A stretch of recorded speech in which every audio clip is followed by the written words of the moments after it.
Buenas tardes, yo les voy a hablar o nosotros les vamos a hablar sobre la bioética, los problemas morales en la práctica médica. Alguna de las preguntas que se hacen las personas es: ¿has escuchado hablar de la bioética?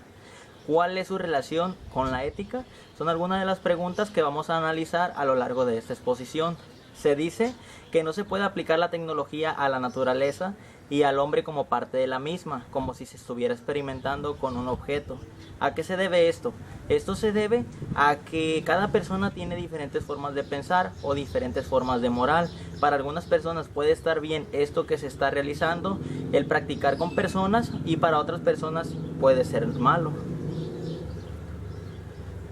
Pero antes que todo, ¿qué es la bioética? La bioética, más que nada el término bioética del griego bios, que significa vida, y ethos, ética, utilizado por primera vez por el oncólogo estadounidense Van Potter, en su libro Bioética, un puente hacia el futuro, en 1971.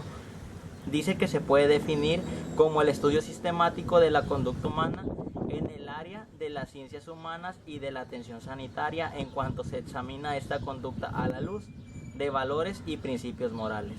Pero ¿cuándo nace la bioética? La bioética nace en la segunda mitad del siglo XX. La ética se encarga de estudiar el comportamiento de los hombres. No solo juzga entre lo conveniente para el hombre, sino que establece parámetros que rigen el comportamiento humano. Antes de empezar con los principios de la bioética, vamos a hablar sobre el juramento de Hipócrates. Este juramento lo quise resumir y más que nada habla sobre la ética que tienen las personas, el no hacer distinción por las diferencias o creencias de religión, raza o clase, sobre siempre elegir el bien para el paciente, así como evitar las injusticias, no divulgar lo que se habla entre médico-paciente.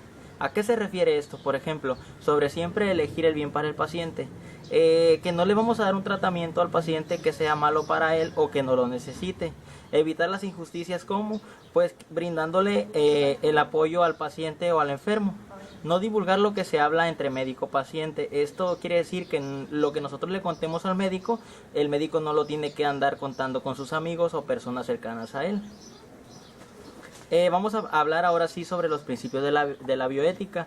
Esos principios son 4 principios. El primero de ellos es el principio de beneficencia. ¿A qué se refiere?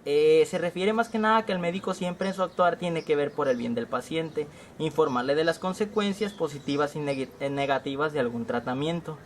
Muy bien, un ejemplo que yo les quise dar sobre este principio es, por ejemplo, cuando le diagnostican cáncer a alguna persona, lo cual el médico te menciona el tratamiento a seguir.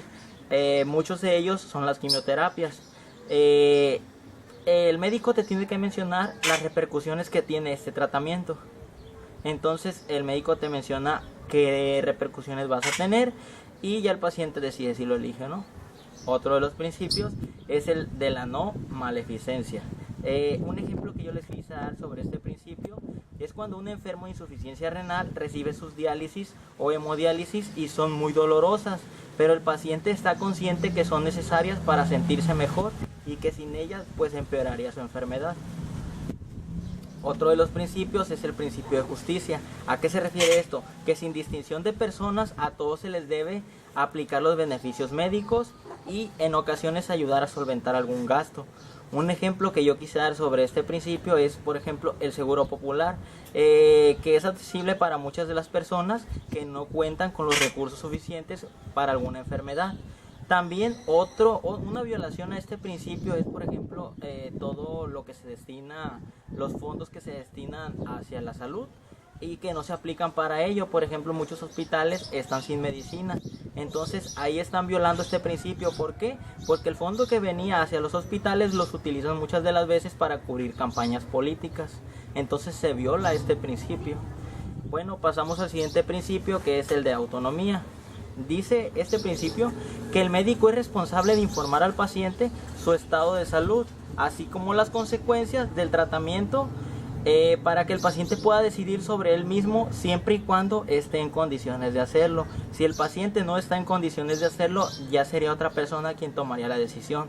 Un ejemplo que yo quise poner en este principio de autonomía es, por ejemplo, cuando una persona se enferma de cáncer de seno, cuando el médico da la opción de extirpar el seno, y es donde el paciente decide o no hacer dicha operación.